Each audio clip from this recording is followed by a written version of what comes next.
I'm Sarah Star, and this is your space weather forecast for the day. We just had an X-class flare. No, seriously, we had an X-class flare this morning, an X2.56. Very high-powered, extremely fast in velocity, and we will get into more if there are any Earth-directed components. This is the fourth most powerful solar flare that we have had in 2024. Mind you, it's only February. And if you haven't already, please subscribe to my TikTok, YouTube, and Instagram channel where you will find all the content that you need. I am your spiritual coach, Sarah Star, and I am here to help you. So this massive solar flare came from region 3576 that is heading off of the southwestern limb of the sun. We do have several sunspot regions. They are all stable except for this one. So let's check this one out because we've been waiting for 3576 to blow off, and it did.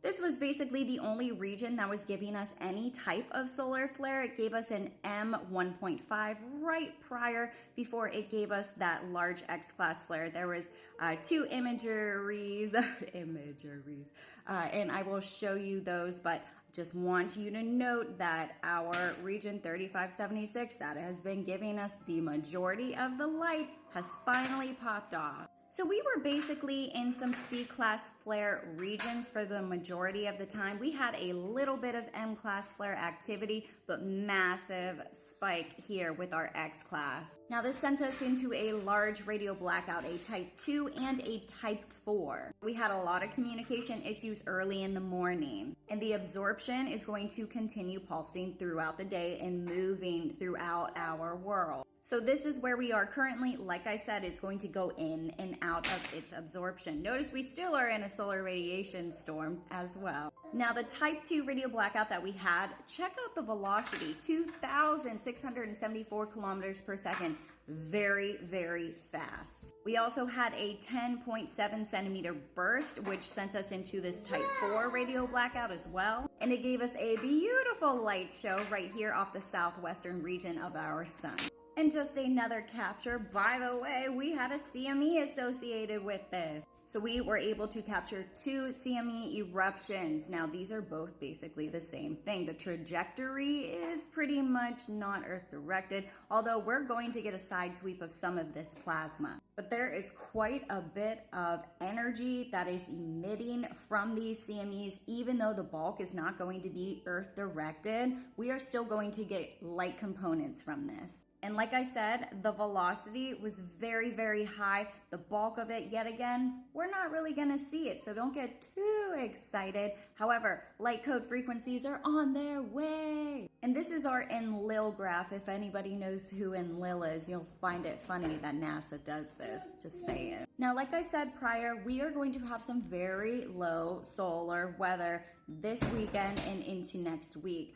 This is our X-class. Notice the date, it's on the 20th. We're really not gonna get too much. And if we do get this side sweep of this specific coronal mass ejection, it's gonna be well after the 20th. But of course, we will always keep our eye out on how the coronal mass ejections are producing through the next couple of days. And I apologize for the background noise.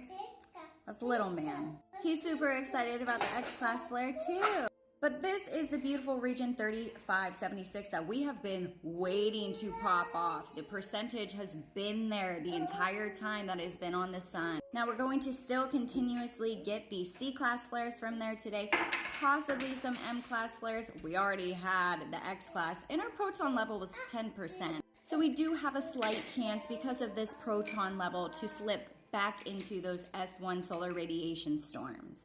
But I don't think we're really gonna see much from here or get any trajectory from here because it is heading off of the southwestern limb of our sun. So we can say bye-bye to 3576 and thank you for a beautiful X-class flare at the very end. So these are our proton levels and where we are at with our solar radiation storm. Notice that we finally have slipped out of it. But yet again, slight chance that there will be an increase, especially after the 18th.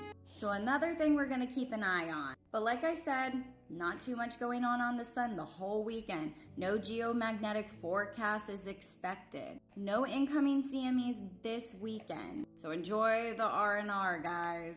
And speaking of that, our Schumann resonance is pretty much integrating right now. So quiet on all fronts, except for the X-class flare. randomly, but we're not getting any protons, and it is not really Earth directed. But the amplitude is still up. We're at a 19. Notice the frequency, also high. So increased anxiety could be present today. So keep in mind, our baseline has been rising. Earth frequency is stabilizing at a higher frequency. So the first quarter moon is still in that Taurus energy, at least this morning, until it switches into Gemini energy. And this Taurus energy is going to still be helping us make those decisions, those actions that are needed right now. But remember, the moon is going void and slipping into Gemini energy. We also have Venus, and it is shifting out of Capricorn energy and into Aquarius energy. And did you notice that any time we slip into Aquarius energy, we have a lot of incoming energy? I noticed that pattern. It's the age of Aquarius, guys. We also have Pluto, and it is waiting for Venus to enter. So we may feel a lot of pressure, like major pressure for some major change. Major changes in relationship dynamics, major changes in financial situation. But wait, there's more. There's also Mercury and Uranus today, and they are working together. They are disrupting all of your headspace. Very confusing matters, intense conversation. There's a lot going on today.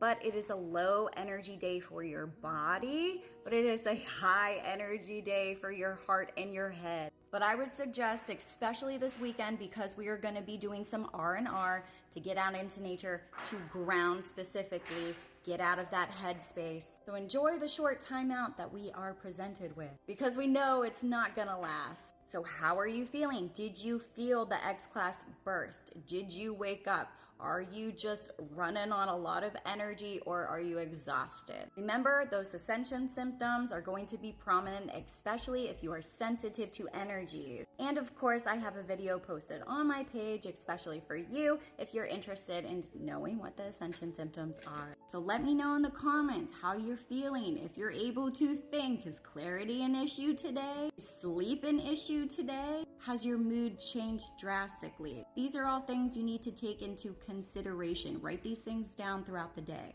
Love ya.